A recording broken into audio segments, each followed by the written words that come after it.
Hi, and welcome to the Math Together show where thoughtful educators grow and learn together. I am Dr. Sue Looney. I am Molly Vokey. And I'm Heidi Subnani. We're really thankful that you are here joining us this evening. Yes, our key question today. We're so excited. We have two guests for the first time. We have, it's very exciting. And they are friends of ours. We've been able to do some PLCs with them, and that's what they're going to be talking about. So they are going to be talking about what the core beliefs are as a foundation for a professional learning community. So we have Marta Garcia here and Polly Wagner, who are going to have a great conversation with us about PLCs. Yes, and if you would like to continue this conversation with us online, you can find us at looneymath.com. Also, we are available if you have a question or a concern and you would just like to chat with one of us about how we can help in your math classroom. We are available there through our coffee chats. And though our Math Together community is not open right now, we do have a wait list and we'll be opening in the new year. So we hope that you can join us at that time. Awesome. So I have the job tonight of introducing our two guests, and like Molly mentioned, Polly and Marta are friends of ours and we respect their work deeply. So I'm going to run through their super impressive bio. So we'll start with Marta. So Marta Garcia has been a teacher, math coach, and professional learning developer for over 30 years. As a classroom teacher, she was fortunate to be part of an NSF research projects that pushed her understanding of mathematics and beliefs about teaching and learning. She has worked with several organizations and research nonprofits such as Turk Investigations and LearnZillion. She currently teaches courses for the Math Leadership Graduate Program at Mount Holyoke and supports teachers and coaches across the country, actually across the globe, because I've sat on those sessions with all of you. Marta is interested in how teachers can use action research in their classrooms to address problems of practice, and in how coaches and teachers collaborate to reimagine math as vibrant and inclusive for themselves and their students. And before we welcome in Marta, we'll go through Polly. Polly Wagner began her career 36 years ago as a classroom teacher. She worked as a teacher consultant on an NSF-funded project called Teaching to the Big Ideas, led by Deborah Shifter, Susan Jo Russell, Virginia Bastable, studying students' mathematical ideas and writing cases. This resulted in DMI, Developing Mathematical Ideas, which probably many of us benefited from. This launched her into mathematics coaching, working in a wide range of schools from Boston Public Schools and currently in Western Mass, where she actually works with my sister. Polly was a reader and consultant for another NSF-funded project through EDC, and that resulted in a coaching book, Cultivating a Math Coaching Practice. Along with her own coaching practice, she works at Antioch University and Mount Holyoke College. She's been part of the math leadership programs at Mount Holyoke since 2006. Leading courses in mathematics content and coaching. She co-facilitates an online learning community with Marta Garcia of Reimagine Math that supports and shares ideas with and for math coaches. Wow, come on into the studio and welcome. Hello, ladies. Thank you so much. Hi, everybody. Thanks for the nice introductions. Yeah, welcome. We're so happy to have you here. We have been lucky enough to participate in your virtual PLCs, and so we would love for you to talk about what a virtual PLC is and why did you start one? Well, as you read, Sue, both Marta and I work at Mount Holyoke. We're a part of the math leadership programs there. And about, I don't know what it was, 6 or 7 years ago, they went into a hybrid model. So at first, all of our teaching was done in person. But about 6 or 7 years ago, we began to teach in a hybrid model, so that half of our students might be in front of us and the rest of them were on a screen. So we both had this experience of working online as well. And we went to Mike Flynn, who's the head of math leadership programs, who I know has been here with you guys, and asked him, could we start a professional learning community for math coaches? And he said, sure. So we did. I mean, it was about that simple. And because we had done the, had been doing it, had some experience with the technology part, that seemed to be, it was like when Zoom was just beginning, but we were able to like just hop on because we'd been doing it for a while.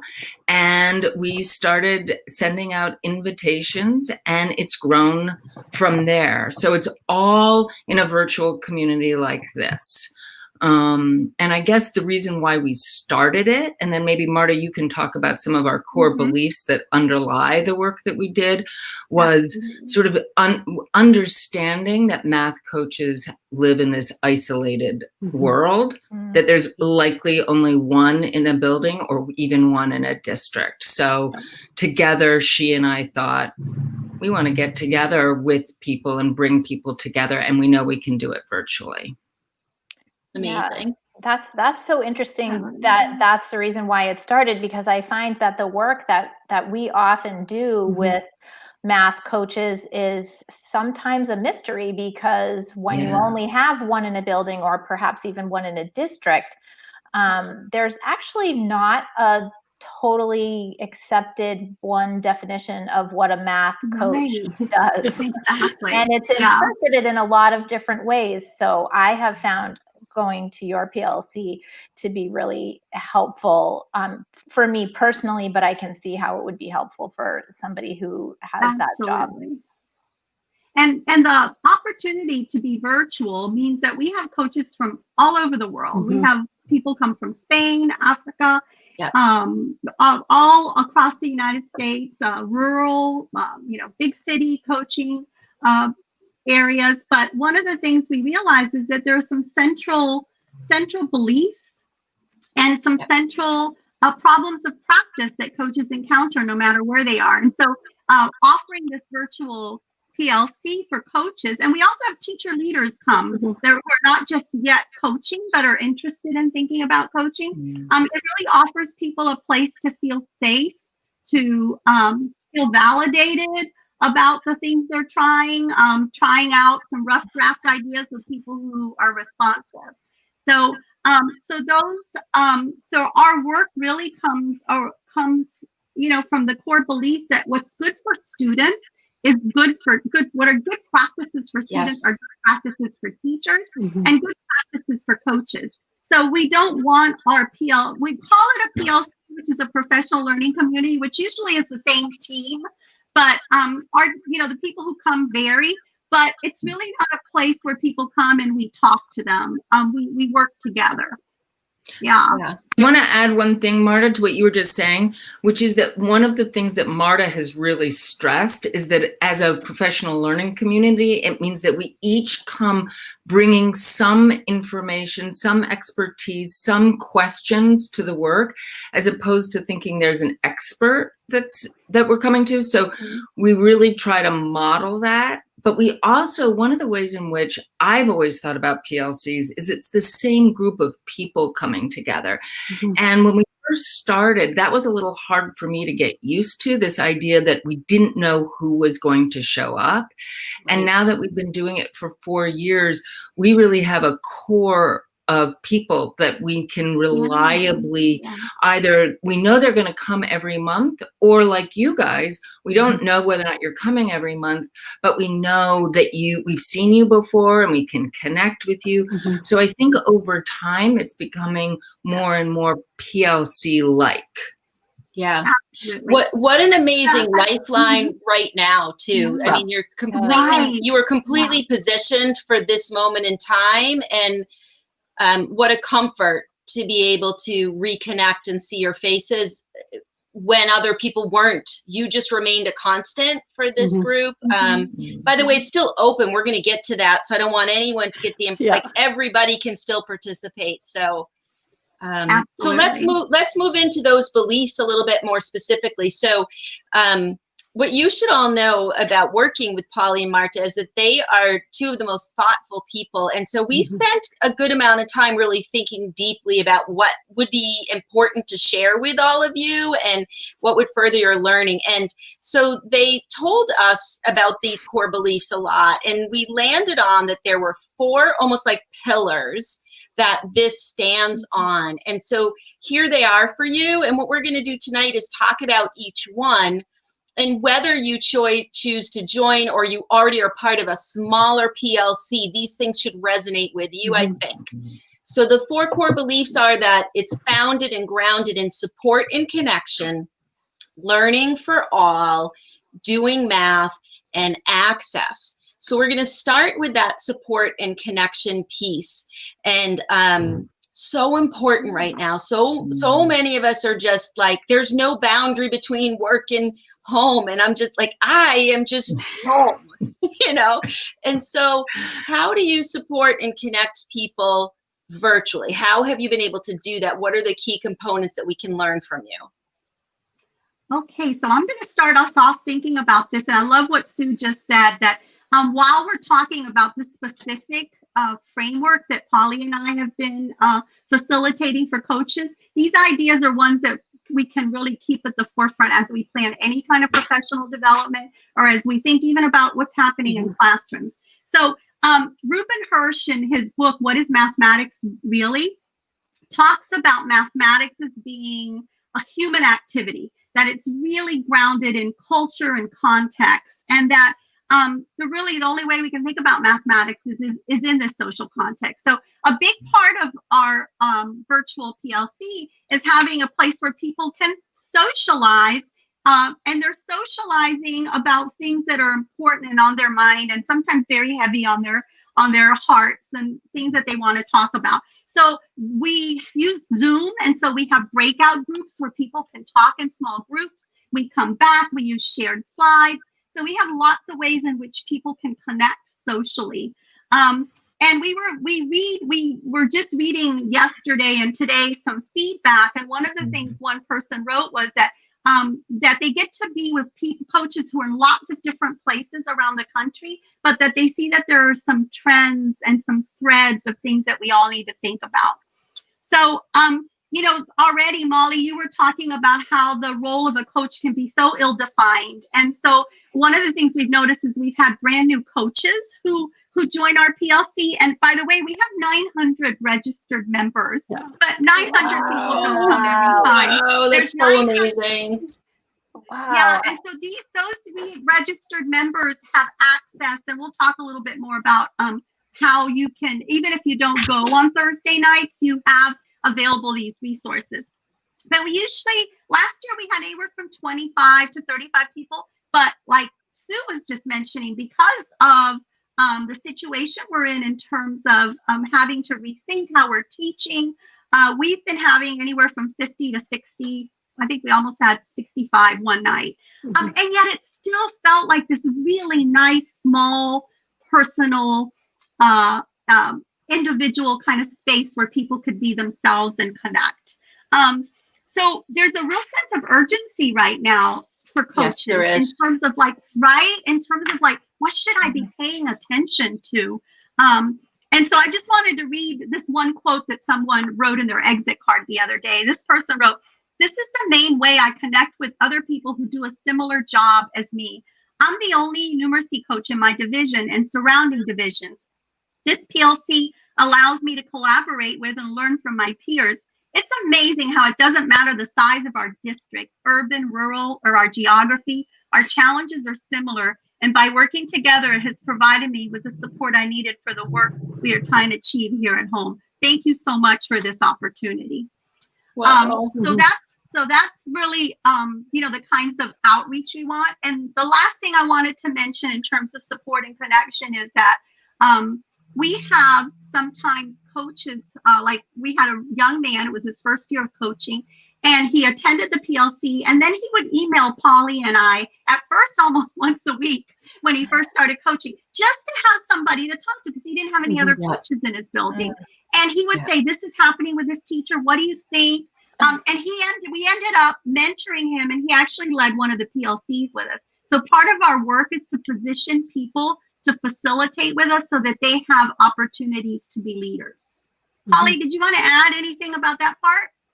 No, I was just interested in the quote you read and thinking about the importance of people coming together with all sorts of differences, particularly in this time right now. You could imagine thinking that you would get more division and thinking, I'm just going to work with rural people, or I'm just going to work with third grade teachers, and that we're really finding that our participants are benefiting from this wide range of higher educators who come, to pre-K teachers, to math. I mean, it's situated for math coaches, but we're really open to anybody who's interested in thinking about improving mathematics teaching and learning. So, and we do have that range, and that they find support in these small breakout rooms from one another. Yeah, and you are both really, really gifted at welcoming people. And I want to share that I think it was all three of us, but it was definitely at least two of us joined in maybe a week after things shut down with COVID. It was frightening. It was a frightening time. And I was like, I cannot wait. Like, I can talk to other educators that are feeling, and we looked at data and we made sense of what was happening from a mathematical. It was so powerful, and it helped me at a really scary moment personally, and also as an educator. It was like, what are we in for? So I think you're really skilled at that particular piece. And I think I think go ahead, it's Hattie. that idea of those connecting threads that are part of all of the work that we do, regardless of where we are. And so we find some of those commonalities regardless of location and what we're working on, and then can build from. And then also, because of our different experiences, we can share that in that space. And so then come away with like another way of thinking about or doing something that we might then benefit from later. And so I've seen that time as a real way to, connect to and learn from in ways that are not always available to people in our positions. And let's say, and even if you are a teacher who wants to try something new, I think this is a space for you as well, because it is that there's that support community, and like, okay, I'm going to go and try something and see if I can bounce this idea off of someone who is not in a position of administration or in a position of being directly over the work that I'm doing, which I think is really important. I really like how you connected this idea of connection and support with the idea of taking risks. Like those two things going together. And I hope that our PLC really does do that it brings both of those two ideas together, that it's not a time to sit back and be comfortable. It's it's a time to get support from one another and to be able to push each other and take risks. And I think that's critical now. No one feels comfortable. No, exactly. If there may have been a time a year ago, if we were having this conversation, that it would be different, but now no one feels comfortable. And so it's this idea, we have to admit that, and like none of us know, from day to day what the next moment is going to look like, and none of us know, things change so quickly and it is so uncomfortable. But knowing that you have a supportive community, I think is a really big help, and is really necessary during this time. The image that comes to mind as you talk about that is leaning into the discomfort. While I guess we have to be 6 feet apart, but I still feel the connectivity. Right.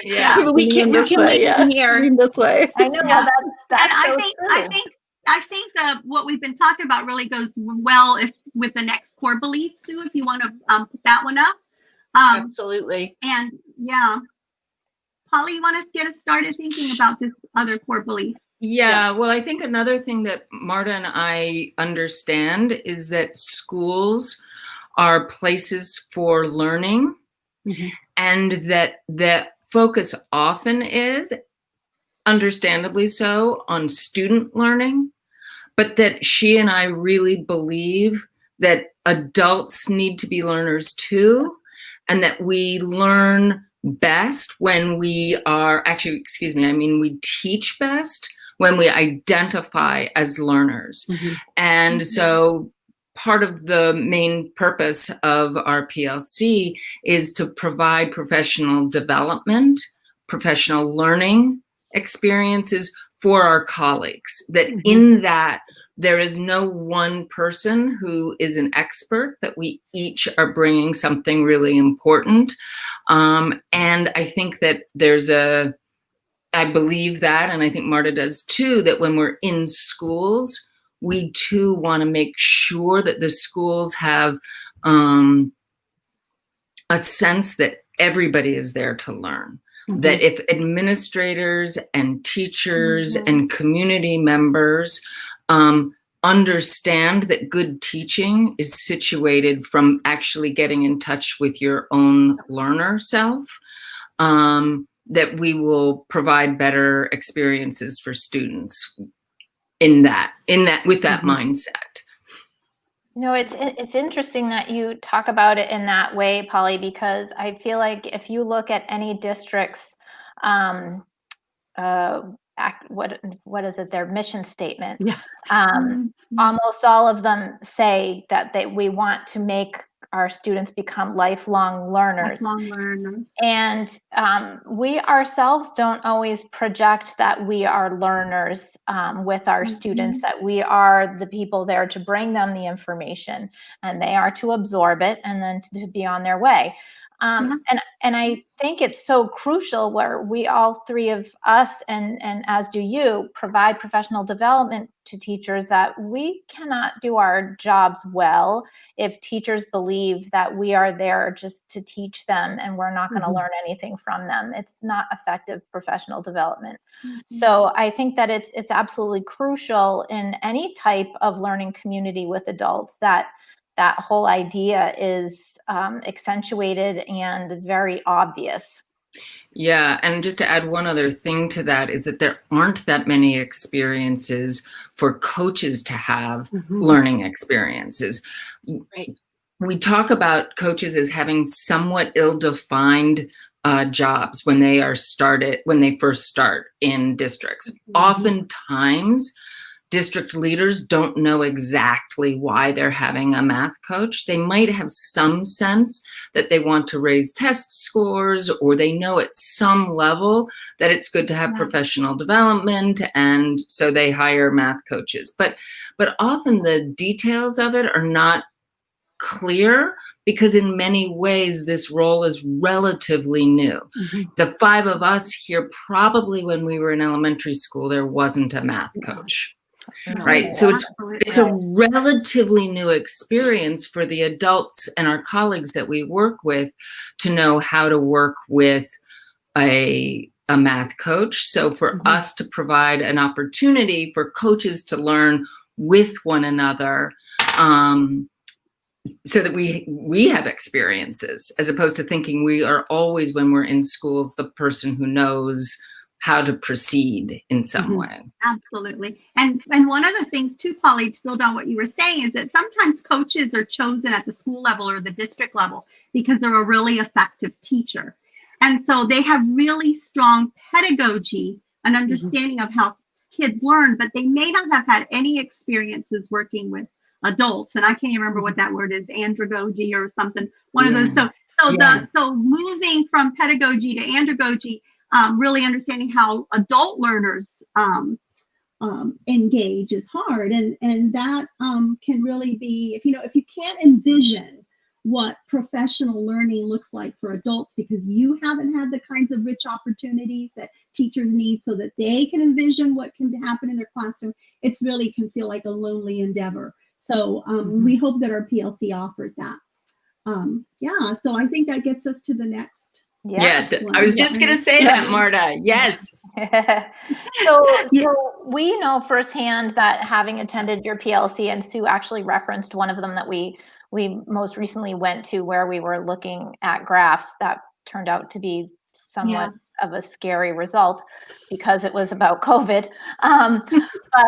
But you do a lot of math in the PLC, and so maybe you can talk about how does that anchor the work and follow up with the 4 pillar, support the pillars that you built this on. Absolutely. And Polly, please add, because Polly and I have very similar histories that shaped our math identities in some ways. And so the work that we did at Mount Holyoke, becoming facilitators of the Developing Mathematical Ideas seminars, and other work that we did in coaching institutes and those kind of things, really, they were always centered around doing mathematics together. And we know that engaging in mathematics, we just talked about how, Hirsch talks about this idea of contextualizing and socializing mathematics. And so we think that, doing math really humanizes. When we do math together, it really humanizes the act of doing math. It's integral to equity issues. And so when we're thinking about a PLC session, we always think about, what's a piece of mathematics that can situate the problem of practice that we're trying to get at. So we're always really being intentional that there's a piece of mathematics that we engage in that can lead us to think about a particular idea. So for example, this year, the thread through all our PLCs is coaching with equity. And knowing that in the situation that we're in, there's some real challenges in having equitable access for all our learners. So we've really been thinking about, how do we coach teachers around equity issues? And so we're really thinking about, what's a piece of mathematics that we can do together that will illuminate a particular equity challenge that we need to think about. Polly, I know that you have really strong feelings about math being central to our work too. Yeah, I was just going to add one other sort of personal experience in my coaching life, not so much about the PLC, but it really supports the reason why we feel that the mathematics grounds our work. And I'm in a school that invites other professionals to come in and sort of like a fishbowl and watch our work. And so we invited a whole school to come in one day and watch our PLC. And our PLC was focused on first grade mathematics. And we went through the sort of protocol that we always go through. And in the fishbowl on the outside, they made comments. And the comment that really stuck with me the most was, wow, this was fascinating to watch you. And it had never, these are math teachers, it had never occurred to me to do the math before teaching it. So they watched us, they watched our PLC in the school do math together. We were doing first grade mathematics. Yeah. We were highlighting the importance of the first grade mathematics, the depth of it. We were having experiences of sharing what it would be like to be the student. We did this whole thing, and it took, I don't know, easily 45 minutes to do this work. So that comment has stuck with me, and he wasn't the only person who said this. There were other people who really noticed it. So when we are designing or working with the way we did with you, Sue, when you came, right? You came to our PLC to help share some of your current thinking. God, that was such a good session, by the way. I love that one. Yeah. I love that one. Discretionary spaces. We knew that doing the mathematics of that session was going to help us understand the bigger important ideas that we wanted to discuss. So we never forget that. We never let that go. And just one little vignette real quick, because I know we have one more thing. At the beginning of our PLC this past month, we had a gentleman share that he was starting to coach at a new school. And he had been, wondering how he was going to engage teachers, what was he going to do the first time he met with teachers. And he had come to the previous month where we did a piece of mathematics with choral counting, and it spanned all kinds of grades, like so many math ideas. And he said, I went back and I thought, I'm going to do math with the teachers, and that's how I'm going to start my year with them. And he said it was so invigorating, and it gave him such an opening to get the teachers engaged in doing what they're teaching kids to do, right? So really getting that excitement and doing the mathematics yourself really encourages teachers to listen to kids' ideas and to be present in their work. Yeah, and this is such like a gold nugget in this conversation, because often PLCs in a district turn into, let's look at the data and let's sort our kids into red, green, yellow, right? So we're looking at is testing data. That's the opposite of humanizing, right? So, and sometimes schools try to fix that, where they're like, well, we need pictures of the kids' faces on the table because there's an acknowledgement that that's not humanizing, to be sorting data. So the idea that we can come together to do mathematics, even choral counting or first grade mathematics, and that connects us and grounds us and allows us to talk about a problem of practice, that's like, if we take nothing else from this evening other than how also to continue to connect with you, that's something all of us can take away, just like the story you just told about this new coach bringing back the choral counting. I thank you for sharing that story. Yeah. Well, I think it's, so when we have the Doing Mathematics, which Sue runs within Math Together, it's that same idea. And sometimes these instances are, I did not have a good math experience growing up in the classroom, and I know I'm not the only one in that, but it's that idea of, these are opportunities for me to see math taught in a way that I wish I had been taught. And so like when, Sue runs something, or I see that from other people, I'm like, oh, that's how it should be, that's how it should be. Because it's hard when you're in that moment teaching a way that you're trying to teach differently than you were taught.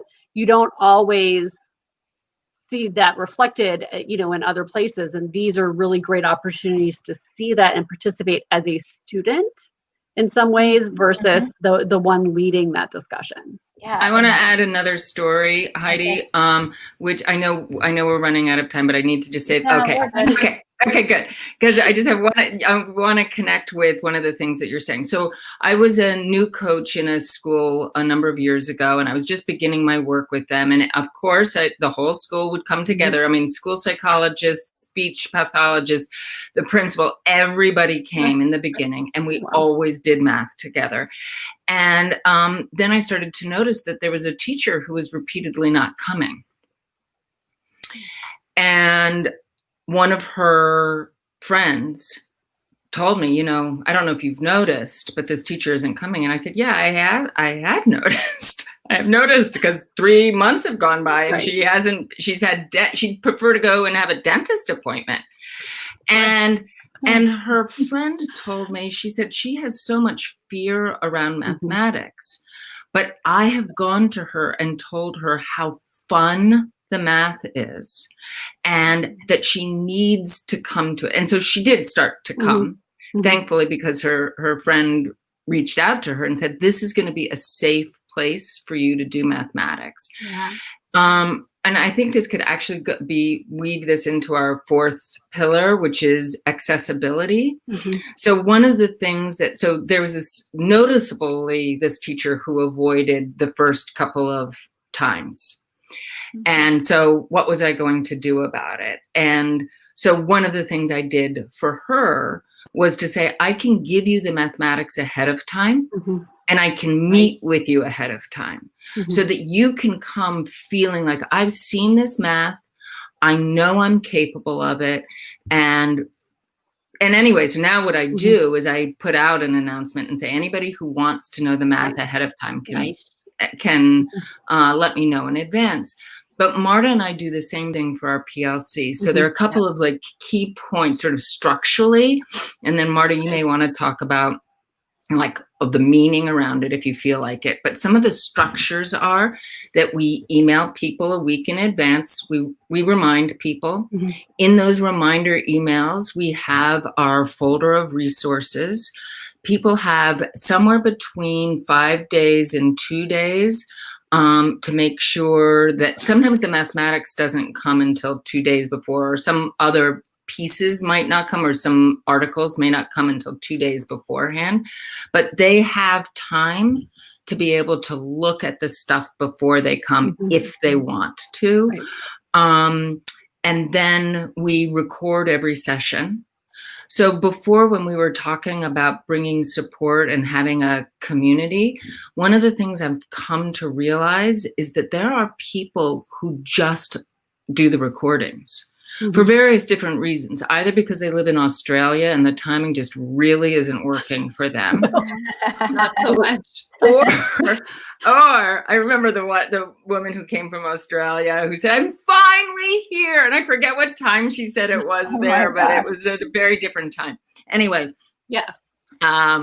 And so there are people who actually just listen to the recordings, mm-hmm. and are still feel a part of the community. So I think the recordings are really important. And then the last thing I'm going to say that we do in terms of accessibility is we always offer exit cards. Mm-hmm. And it's only through my own experience of doing other professional learning experiences or taking courses in which they don't do exit cards that I realize the importance of an exit card. That an exit card is a way of the facilitators signaling, we're interested in your ideas. Mm-hmm. And we want to hear back, and we're going to acknowledge that we've read them and that we are considering what you've said. And so I think that those, I don't know, Marta, is there anything else you would want to add to those accessibility things? Just that in order to have our sessions feel like they're accessible and people have an entry into them, we really do use the exit cards. So Sue, the session you were mentioning where we looked at the graphs we had another whole session already planned. And when we looked at people's exit cards where they were in terms of Marta. Coaching dilemmas, we said we have to respond to what people need right now. And so we redesigned the session. So I think that helps the people, our cohort of coaches feel like they have a voice and like it is their community. Right. It's not Polly and Marta coming up with things that they want to do, though we do selfishly get a lot out of this PLC because we have questions that are kind of percolating for us, and sometimes we use those as a way to begin thinking about problems of practice, something that's a provocative question that we all want to pursue. But so we're really hopeful that people will check out the recordings. I think we have the website, right? Yep. Yeah. Well, before we move on, can I just add one other thing that's a little bit off track, but I just want to say one last thing, which is when we're just under this umbrella of accessibility, that Marta and I identify, I'm sure there are ways in which we're different and have different identities, but one way that we're similar is that we coach for equity, and we think of ourselves as equity coaches. And I know that maybe that word doesn't fit so well. Like maybe, Marta, we have to rethink that. Maybe we are trying to rehumanize mathematics, and so we might have to come up with something. Coaching for equity feels like it just goes together so well, but whatever. So so we're really thinking whenever we are hosting and co-hosting or supporting new people who want to come and do a session, to think about what it means to, when you get into your district, when you're talking to administrators, when you're talking to family members, when you're providing professional learning experiences in your district and school, what does that mean? How are you really thinking about access for all? So that every teacher and student feels like mathematics is for them, that they see themselves in the mathematics. So there are some core beliefs that I think she and I hold that sort of underpin, if that's a word, these 4 pillars. Yeah, and you just brought it full circle to what, Marta, you said at the beginning, which is that we do with adults what we model would happen in the classroom with children. So that whole thing about equity and all of it brings it right back around. Yeah. So this is so great to chat with you. So that you want to talk about the website on the screen, and this is how people can find you and join and participate in your amazing virtual learning community. Absolutely. Check out the Mount Holyoke Leadership Network page. This website, this link here will take you right to the PLC. There are other virtual learning opportunities too. We have math, several other math PLCs and opportunities that are virtual and free. And we hope you'll join us. And if you can't come on a Thursday night, check out some of the videos. There's some great conversations there that will open your ears and eyes. And we probably just want to end with this quote that Polly and I love that guides our work. And it says, we do not really see through our eyes or hear through our ears, but through our beliefs. And that's Lisa Delpit, who's done a lot of work around equity and marginalized communities. And so we know that really being true to our beliefs and letting people have an opportunity and a safe space to do that is really impacting students across everywhere. So thanks for having us. Oh, yes, thank you so much for being here. Yeah, it was really, really great to see you, and we'll look forward to seeing you at some future coaching sessions, and hopefully some of you that are watching. All right, take good care. Thanks, everybody. We're gonna close with a few announcements. Bye. Whoops. Sorry about that. No worries. We'll bring Molly back. We'll bring Molly back to close out our show. Molly's our closer. That was phenomenal. Yeah, that was great. I mean, we always love talking to those ladies, you know, even just personally and not professionally. So they're very, very thoughtful women. So, but we are going to close our show. And if you have anything that you'd like to talk to us about, we are offering coffee chats still. And you can find those at our website, www.looneymath.com. And we also have a bunch of free resources there. So go there and take a look around. Awesome. And so we are actually pausing next week. Next week is our election week, and we feel like that's going to be a long week with a lot on our plates in addition to all that's normally there. So we are not going to be bringing a show to you on November 5th, but we will be back on November 12th, and we're super excited to chat with Dr. Basil Marin about equitable and inclusive classrooms. So thank you all for being with us and listening. Take very good care, and remember to always be curious. Bye, everyone. Bye-bye.